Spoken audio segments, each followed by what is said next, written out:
سے آپ سوچ رہے ہوں گے کہ آخر کیا وہاں کہ اس مصطفیٰ جان رحمت کے غلاموں میں کیا عثمان غنی جیسا مال و دولت والا نہ تھا کہ جو اپنے رسول کو ایک پکا مکان بنا کر پیش کر سکتا؟ آپ سوچ رہے ہوں گے کہ ان کے غلاموں میں حضرت ابو عبیدہ بن جراح جیسا تاجر نہیں تھا جو اپنے رسول کی اس پریشانی کو دیکھ کر ان کے لیے کسی آرام دہ بستر کا انتظام کر سکے؟ آپ سوچ رہے ہوں گے کیا یہ وہی رسول نہیں ہے کہ جنہوں نے ارشاد فرمایا تھا اوتی تو مفاتیحی خزائن الارض، اے لوگوں سن لو کہ مجھے زمین کے تمام خزانوں کی چابیاں عطا فرما دی گئی ہیں۔ آپ سوچ رہے ہوں گے کہ جس ذات گرامی کو مفاتیح خزائن الارض دنیا کے تمام خزانوں کی چابیاں عطا فرما دی گئی ہوں، آخر وہ کیا چیز تھی، وہ کیا مجبوری تھی، وہ کیا راز تھا کہ جس کی وجہ سے آپ اس چھوٹے سے گھر میں آرام فرمایا کرتے تھے؟ تو اسی سوال کا جواب حضور علیہ السلام نے ارشاد فرمایا، کیا ما ترضا یا عمر، اے عمر تم جو مجھ سے سوال کر رہے ہو کیسر و کسریٰ کے بارے میں، کیا ما ترضا یا عمر لہم الدنیا ولنا الآخرہ، کیا عمر تم اس بات سے راضی نہیں ہو؟ اے عمر کہ تم اس بات پر خوش نہیں ہو؟ اے عمر کہ تم اس بات پر مطمئن نہیں ہو کہ قیصر و کسریٰ کے لیے دنیا کا عیش و آرام ہو اور ہمارے لیے آخرت کا عیش و آرام؟ نعرہ تکبیر، نعرہ رسالت، نعرہ غوث، جشن عید میلاد النبی حضرت شیخ صاحب۔ یہ بات تو آپ نے سن لی، لیکن اگر مجھ سے یہ سوال کیا جاتا کہ ایک سرور کونین اس حال میں زندگی گزار رہے ہیں، ایسا کیوں؟ اگر مجھ سے آپ یہ سوال کریں تو میں اپنی ناقص عقل اور اپنے کم علم کی روشنی میں آپ کو یہ جواب دوں گا کہ اگر سرور کائنات کسی بہت بڑے محل میں زندگی گزار رہے ہوتے تو ان غریبوں کو کون سہارا دیتا جن کے پاس ایک جھوپڑی کے علاوہ سر چھپانے کو کوئی جگہ نہ ہو؟ اگر سرور کائنات اپنے روزمرہ کے کھانے میں انواع و اقسام کے کھانے کھا رہے ہوتے تو قیامت تک آنے والے ان بھوکوں کی تسلی کا سبب کون بنتا کہ جن کو ایک وقت کے علاوہ دوسرا وقت کھانے کے لیے ایک لقمہ میسر نہیں ہے؟ اگر سرور کائنات عمدہ سے عمدہ آسائشی زندگی میں زندگی گزار رہے ہوتے تو ان مفلسوں کا کون چارگر ہوتا؟ ان ناداروں کا کون چارگر ہوتا؟ ان بے کسوں کا کون کس ہوتا؟ ان بے سہاروں کا کون سہارا ہوتا؟ آج اگر کوئی بے کس ہے اپنی بے کسی پر اللہ سے شکوہ کر رہا ہے تو اس کو اپنی بے کسی پر، اپنی ناداری پر، اپنی غربت پر اللہ سے شکوہ کرنے سے پہلے یہ دیکھ لینا چاہیے کہ یہ بے کسی جس میں میں آج ہوں یہ میری مجبوری ہے، یہ بے کسی جس میں میں آج ہوں یہ میری مجبوری ہے۔ لیکن سرور کائنات کی بے کسی ان کی مجبوری نہیں تھی، ان کا فقر ان کی مجبوری نہیں تھا، یہ انہوں نے اپنی خوشی سے، اپنی مرضی سے، اپنی رضا سے اس فکر و فاقہ کو قبول کیا تھا، اور اسی لیے قبول کیا تھا کہ میری امت کا کوئی شخص اگر رات میں بھوکا سو جائے تو یہ نہ سوچے کہ اللہ نے مجھے کھانے کو نہیں دیا، بلکہ وہ یہ سوچ کر سو جائے کہ اگر میں آج بھوکا سو رہا ہوں تو کتنی راتیں میرے سرکار نے بھوکے سونے کی حالت میں گزاری ہے، یہی بات اس کی تسلی کے لیے کافی ہو جائے گا۔ بے شک نعرہ تکبیر، جشن عید میلاد النبی حضرت شیخ صاحب۔ سبحان اللہ، سبحان اللہ۔ اس گھر کا رہنے والا پھر ایک جملہ یاد آیا کہ اس گھر کا مکین جو عظمت اور بلندی اور فضیلت میں مکین سدرہ سے بھی افضل و اعلیٰ ہو، اس کا راز یہی تھا کہ آپ نے ارشاد فرمایا کہ عمر کہ تم اس بات سے راضی نہیں ہو کہ ان لوگوں کے لیے دنیاوی عیش و آرام ہو اور ہمارے لیے آخرت کا عیش و آرام؟ تو یہ تو اس گھر کا اس ساز و سامان،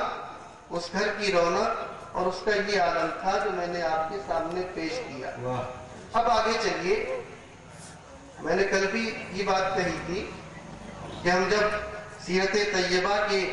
باغوں کی سیر کو نکلیں گے، ان گلشنوں کی سیر کو چلیں گے، تو راستے میں جہاں جہاں کوئی خوشنما پھول نظر آئے گا اس کو بھی سونگتے چلیں گے۔ تو اب اس بات کی طرف آتے ہیں کہ اس مکان کے رہنے والے جس گھر کا کہ ظاہری شکل و صورت اور جس گھر کا منظر، جس کا ساز و سامان یہ تھا، تو اب اس گھر کے رہنے والے کیسے تھے؟ یہی ہماری آج کی گفتگو کا موضوع ہے کہ سرور کائنات علیہ الصلوۃ والسلام اپنے گھر میں۔ ابھی قاری مختار اشرف صاحب نے جن آیتوں کی تلاوت کی، میں انہیں غور سے سن رہا تھا، انہوں نے ایک آیت پڑھی اور فوراً میرا ذہن اس بات کی طرف منتقل ہو گیا کہ اس گھر میں رہنے والوں کی شان تو یہ ہے، گھر کو عربی میں بیت کہتے ہیں، بیت المانے گھر، اور گھر والوں کو اہل بیت کہتے ہیں، گھر والوں کو اہل بیت کہتے ہیں، آل بیت بھی کہتے ہیں اور اہل بیت بھی کہتے ہیں۔ تو جس گھر کی فضیلتوں اور عظمتوں کا ہم چرچا کر رہے ہیں، اس گھر کے رہنے والے کیسے تھے، اس کے بارے میں نہیں کہتا، کوئی اور عالم نہیں کہتا، خود خالق کائنات ارشاد فرماتا ہے، خود رب کائنات ارشاد فرماتا ہے کہ اس گھر کے رہنے والے کیسے تھے۔ اللہ نے سورہ احزاب کے اندر ارشاد فرمایا کہ نما یرید اللہ لیذھب عنکم الرجس اہل البیت ویطہرکم تطہیرا، کہ اللہ نے یہ ارادہ فرما لیا ہے، اللہ یہ چاہتا ہے کہ اے اہل بیت تمہیں تمام برائیوں، تمہیں تمام گندگیوں، تمہیں تمام نجاستوں سے پاک کر دوں۔ اور اللہ تبارک و تعالیٰ نے ان اہل بیت کو ایسا پاک کیا، ایسا پاک کیا کہ وہ خود تو پاک و طاہر و مطہر ہو گئے، اب قیامت تک جو ان کے دامن سے وابستہ ہوتا چلا جائے گا، ان کی طہارت کے صدقے میں وہ بھی پاک و طاہر ہوتا چلا جائے گا۔ تو اللہ یہ چاہتا ہے، انما یرید اللہ، اللہ یہ چاہتا ہے، بے شک اللہ یہ چاہتا ہے، یرید اللہ لیذھب عنکم الرجس، کہ اے اہل بیت تم سے ہر قسم کی برائی، ہر قسم کی گندگی تم سے دور کر دے، رجس اہل البیت ویطہرکم تطہیرا، اور اے اہل بیت تمہیں مکمل طور پر طاہر اور پاک کر دیا جائے۔ تو یہ پاکی، یہ طہارت ظاہری جسم کی طہارت و پاکی نہیں تھی، وہ تو ظاہر ہے کہ طاہر اور مطہر اور پاک رہا ہی کرتے تھے، یہ محض جسمانی طہارت کی بات نہیں ہو رہی ہے، یہ صرف جسمانی پاکی کی بات نہیں ہو رہی ہے۔ اللہ تبارک و تعالیٰ اہل بیت کو جس گندگی سے پاک کرنے کا اعلان فرما رہا ہے، جس طہارت کی بشارت دے رہا ہے، جس پاکی کی خوشخبری دے رہا ہے، وہ پاکی محض ظاہری اور جسمانی پاکی نہیں تھی، بلکہ وہ پاکی ان کے دل کی پاکی تھی، وہ پاکی ان کے عمل کی پاکی تھی، وہ پاکی ان کے کردار کی پاکی تھی، وہ طہارت ان کے اخلاق کی طہارت تھی، وہ طہارت ان کے کردار کی طہارت تھی، وہ طہارت ان کی زندگی کی طہارت تھی۔ اور یہ اسی پاکی اور طہارت کا اثر تھا، یہ اسی پاکی اور طہارت کا اثر تھا کہ سرور کائنات علیہ الصلوۃ والسلام جب کبھی اپنے گھر میں داخل ہوا کرتے تھے اور آپ پوچھتے تھے کہ اپنی کسی بیوی سے کہ کچھ کھانے کو ہے، آپ پوچھتے تھے کہ لاؤ کچھ کھانے کو ہے، اور اس دن اللہ تبارک و تعالیٰ کے فضل کے علاوہ اور کچھ کھانے کو نہیں ہوا کرتا۔ اس بات کو ابھی ذہن میں رکھیں کہ مجھے ایک اور بات نظر آ گیا، جس سرزمین پر میں کھڑا ہوں، بدایوں کی مقدس سرزمین، یہ واقعہ جو میں نے آپ کو مدینے کے ایک گھر کا سنایا، اسی سرور کائنات کی غلاموں اور اولادوں کے اندر یہ واقعہ اس سرزمین بدایوں میں بھی پیش آ چکا ہے۔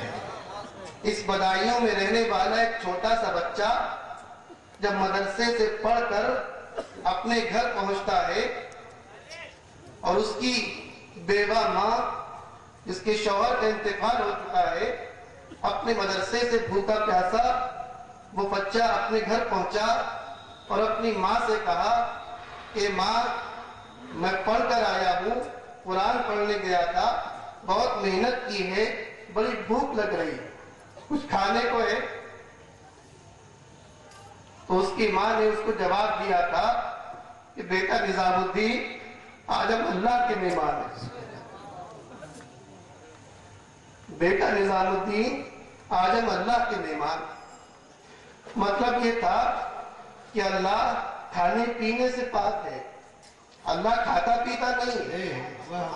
اللہ کھانے پینے سے پاک، جسم و جسمانیات سے پاک، اللہ کو کھانے کی حاجت نہیں ہے۔ اب آدمی جس کا مہمان ہوتا ہے تو میزبان جو اپنے ساتھ کرتا ہے تو اس کے گھر میں ہوتا ہے وہی مہمان کو پیش کرتا ہے۔ نظام الدین آج ہم اللہ کے مہمان ہیں، اللہ کھاتا پیتا نہیں ہے، وہاں تو صرف رحمتیں ہی رحمتیں ہیں، برکتیں ہی برکتیں ہیں، خیر ہی خیر ہے۔ مطلب یہ ہوا کہ بیٹا نظام الدین آج سامنے کھانے کے لیے روٹی سالن نہ صحیح لیکن ہم اس ذات کے مہمان ہیں کہ جس سے کہ آپ اس ذات کے یہاں مہمانی کے طور پر ہم کھانے نہیں، نوالے نہیں، خیر و برکت سے اپنا پیٹ بھریں گے، اس کی فضل و رحمت سے اپنا پیٹ بھریں گے۔ یا رسول اللہ، بیٹا نظام الدین آج ہم اللہ کے مہمان ہیں۔ اس کے بعد محبوب الہی وہ مدرسے سے لوٹ کر آتے تو ان کی والدہ ماجدہ ان کے لیے کھانا تیار کر کے رکھتی۔ جب بہت دن ایسے گزر گئے کہ جب بھی محبوب الہی گھر لوٹ کر آئے اور کھانا موجود ملا تو اس کمسن بچے نے ایک دن اپنی ماں سے جب پوچھا کہ ماں کچھ کھانے کو ہے تو انہوں نے جب کھانا اس کے سامنے رکھا تو بیٹے نے کہا ماں یہ کیا ہے کہ بہت دن سے ہم اللہ کے مہمان نہیں ہوئے۔ وہ بچہ کوئی اور نہیں، اس بچے کو دنیا آج محبوب الہی سبحان تاج المشائخ نظام الدین اولیاء بدایونی کے نام سے جانتا ہے۔ ارے وہ بچہ جو اس مدرسے میں پڑھ رہا تھا وہ اگر آج محبوب الہی کے نام سے مشہور ہو تو اس میں تعجب کی کون سی بات ہے؟ وہ نظام الدین اگر آج دنیا میں سلطان المشائخ کے نام سے مشہور ہو جائے تو اس میں تعجب کی کون سی بات ہے کہ جس بچے کی پرورش، جس بچے کی پرداخت، جس بچے کی نشو و نما دنیاوی کھانوں سے نہ ہوئی ہو بلکہ وہ اپنے طالب علمی کے زمانے میں اللہ کا مہمان رہ چکا ہو تو اللہ کے مہمان کی تو یہی شان ہونا چاہیے۔ نعرہ تکبیر، نعرہ رسالت، نعرہ غوث، جشن عید میلاد النبی، فیضان بدایوں شریف، حضرت شیخ صاحب، نعرہ تکبیر۔ میں تو اکثر اس لیے یہ بات کہتا ہوں کہ حضرت امیر خسرو نے فرمایا کہ دلی تو دلہن بنی دولہا نظام الدین۔ حضرت امیر خسرو کے بول ہیں کہ دلی تو دلہن بنی دولہا نظام الدین، اور سارے جگ کے راجہ، سارے ہند کے بادشاہ تو خواجہ معین الدین۔ تو میں اگر ہوتا تو کہتا کہ اے حضرت خسرو آپ نے دلی کے دولہا کو تو دیکھ لیا، آپ نے محبوب الہی کو دلی کا دولہا تو کہہ دیا، کبھی اس پر بھی غور کر لیتے کہ دلی کو یہ دولہا کس نے دیا؟ اگر نظام الدین دولہا ہے اور دلی کو نظام الدین دولہا کے اوپر آج فخر و ناز ہے تو اے دلی والوں یہ بھی سوچ لینا کہ یہ وہی بدایوں کی سرزمین ہے جس نے دلی کو دولہا دیا۔ سبحان اللہ، سبحان اللہ۔ تو اس بات کی سیر کرنے کے بعد ہم پھر لوٹ کر کاشار مصطفیٰ میں چلتے ہیں۔ سبحان اللہ، سبحان اللہ۔ حضور تشریف لائے حضور علیہ السلام کی زندگی اور حیات مبارکہ کا ہر گوشہ ہمارے لیے نمونہ عمل ہے، ہمارے لیے اسوہ حسنہ ہے۔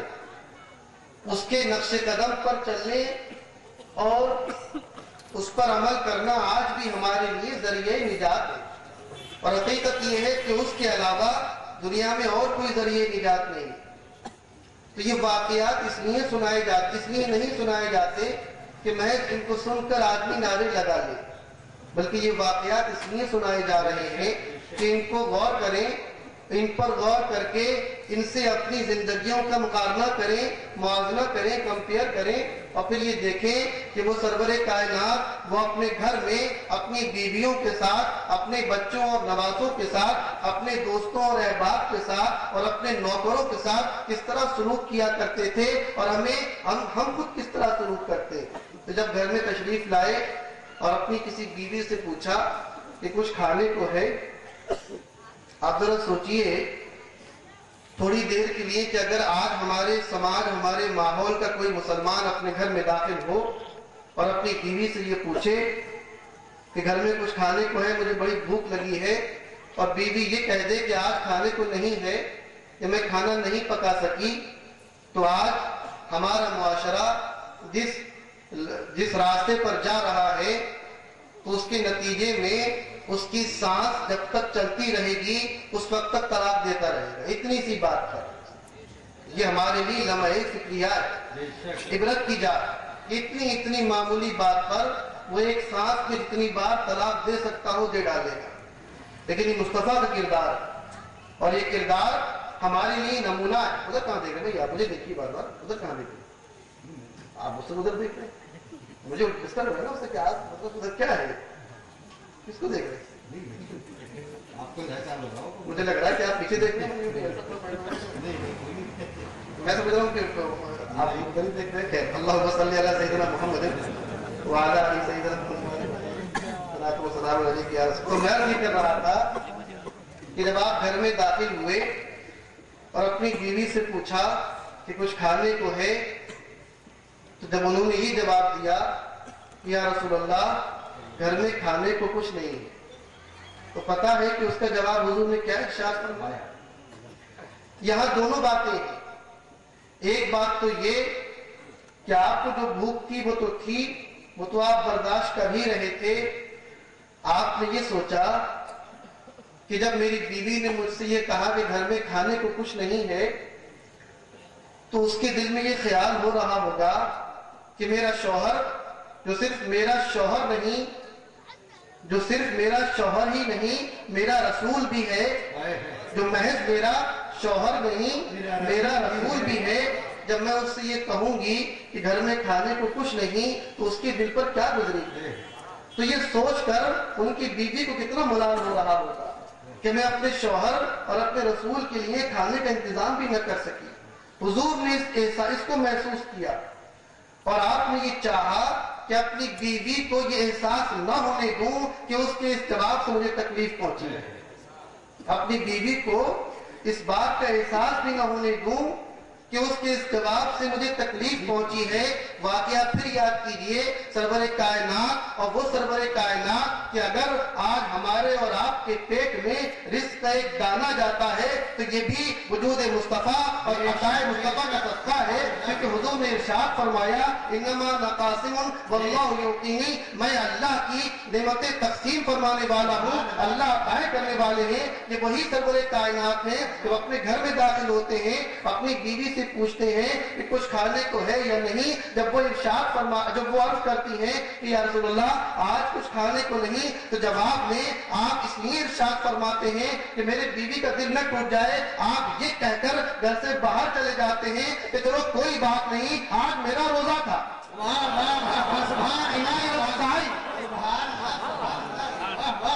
کوئی بات نہیں، آج تو میں روزے سے تھا۔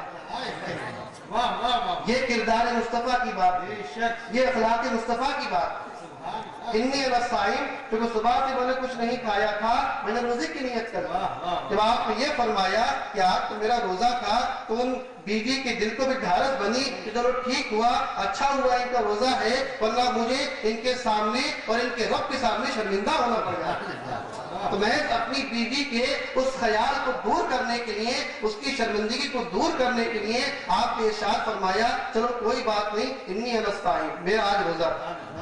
یہ کردار مصطفیٰ ہے۔ دوستوں، یہ باتیں صرف بابا اور سبحان اللہ کہنے کے لیے نہیں ہیں، یہ باتیں اس لیے بتائی جا رہی ہیں کہ یہ ہمارے لیے اسوہ حسنہ اور ہماری زندگی کے لیے نمونہ۔ کبھی کبھی ایسا ہوتا ہے کہ کچھ لوگ گھر سے جب باہر جاتے ہیں تو بڑے بااخلاق ہوتے ہیں، بڑے نرم، بڑے دوستی کرنے والے، بڑے نوازنے والے، بڑے اچھے ہوتے ہیں، لیکن جب وہ لوگ اپنے گھر میں آتے ہیں تو اپنے بچوں کے لیے، اپنی بیویوں کے لیے، اپنے گھر والوں کے لیے ان کا ایک الگ ہی روپ سامنے آ جاتا ہے۔ حضرت عمر فاروق رضی اللہ تعالیٰ، اور یہ وہی عمر فاروق ہیں جو درسگاہ مصطفیٰ کے تعلیم یافتہ ہے،